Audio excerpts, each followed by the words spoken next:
নমস্কার, পুনরায় আপনাদের সামনে ডক্টর পণ্ডিত আচার্য মিঠুন শাস্ত্রী বা অঘরিতার আবির্ভাব।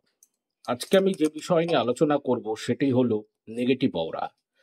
যদি আপনারা আপনাদের বাড়িতে দেখেন কোনো নেগেটিভ শক্তি বা কালা জাদুর কোনো প্রভাব বা বুড়ি নজরের কোনো প্রভাব আপনাদের পরিবারকে ক্ষতিগ্রস্ত করছে বা আপনাদের পরিবারের উপর প্রচন্ড পরিমাণ কোনো নেগেটিভ অরা আসছে, অসুখ যেন পিছন ছাড়ছে না এবং পয়সা যেন খরচ হতে পিছু সরছে না, এই রকম পরিস্থিতিতে যদি আপনার আবার কোনো সময় মনে হয় যে বাড়িতে কিছু অস্বাভাবিক আচরণ আপনারা দেখতে পাচ্ছেন এবং মানুষদের মধ্যে যে মেন্টালিটিগুলো ছিল সেই মেন্টালিটিগুলো সম্পূর্ণ ডিক্রিজ হচ্ছে এবং কোথাও নিম্নমানের মতো একটি ব্যবহার চলছে এবং দেখতে পাচ্ছেন খাওয়া দাওয়ার পরিস্থিতি পর্যন্ত ঠিকঠাক নেই এবং অর্থের প্রচুর ক্ষতি এবং বাড়িতে ইলেকট্রিকের জিনিস বারবার নষ্ট হচ্ছে এবং কোনো কারণবশত দেখা যাচ্ছে বেশিরভাগ খাবার দাবারগুলো যেগুলো আছে সেগুলো নষ্ট হয়ে যাচ্ছে বা রত্ন হয়ে যাচ্ছে।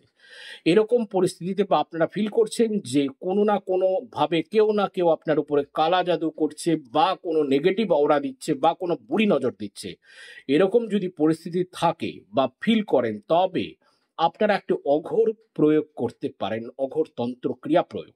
তো তার জন্য আপনাদেরকে 11 মালা একটি মন্ত্র পাঠ করে আগে সিদ্ধ করে নিতে হবে। 11 মালা করবেন, মানে 11 × 108 করার পর হাতের মধ্যে হলুদ সরষা নেওয়ার পর সেই মন্ত্রটা, যেটা 11 মালা পাঠ করে নিলেন, সেই মন্ত্রটা 108 বার ওই সরষা দানার উপরে ইনফিউজ করুন, মানে ওর মধ্যে অভিমন্ত্রিত করুন, মানে একবার করে মন্ত্র বলবেন আর ফু দেবেন।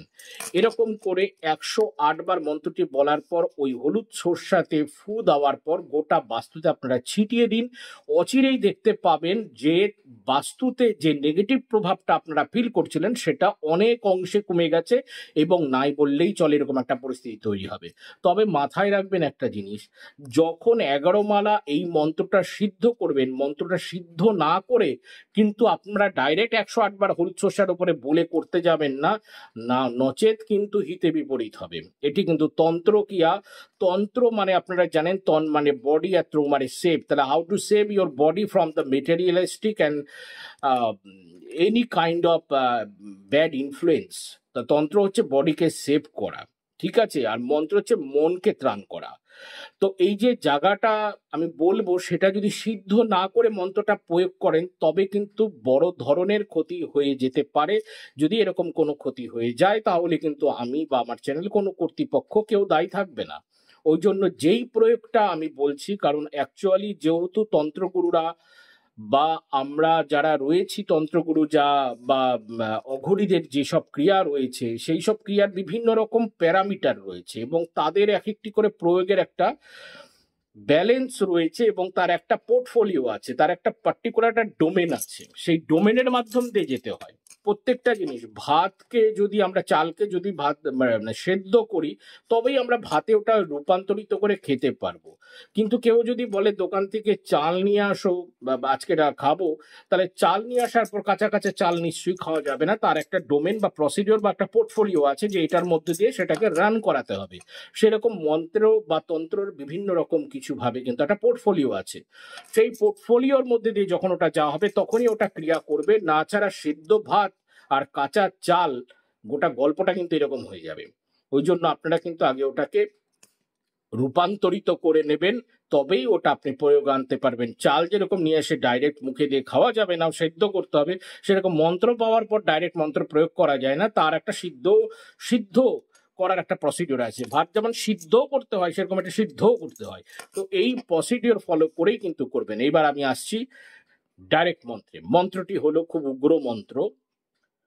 ওইং ক্রিং ক্রিং খিং খিং খিচি খিচি ভূতনাথায় খিং খিং ফট।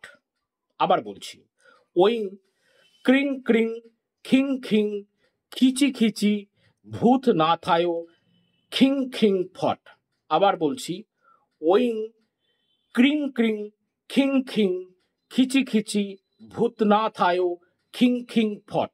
অনেকের মাথায় প্রশ্ন আসবে যেটা আমাকে লিখে দিলে ভালো হতো। কিছু কিছু মন্ত্র আছে যেগুলো লিখে দেওয়া যায়, কিছু কিছু মন্ত্র আছে যেটা আবার লিখে দেওয়া যাবে না, কারণ সেটা গুরু প্রদত্ত হয়ে যাবে, ক্রিয়া চলে আসবে, ওটা ডাইরেক্ট তখন দীক্ষার মধ্যে চলে আসবে। কিছু কিছু মন্ত্রের বিভিন্ন রকম প্রয়োগ আছে, যেই প্রয়োগটা কিছু মন্ত্র প্রয়োগে বলা যাবে, কিছু মন্ত্র উচ্চারণ করা যাবে, কিছু মন্ত্র আবার উচ্চারণ করা যাবে না, ওটা লিখে দিতে হবে।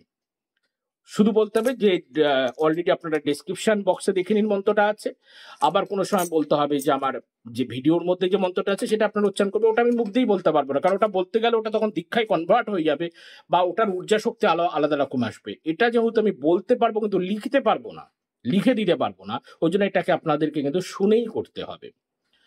তো আমি অলরেডি বলে রাখলাম, প্রয়োগ করে দেখুন, ডেফিনেট বেনিফিট পাবেন। আজ এই অবধি, আজ আর অন্য কোনো কথা নাই। সকলে ভালো থাকুন, সকলে ভালো থাকতে হবে, কারণ মাঝে কোন জয় মা।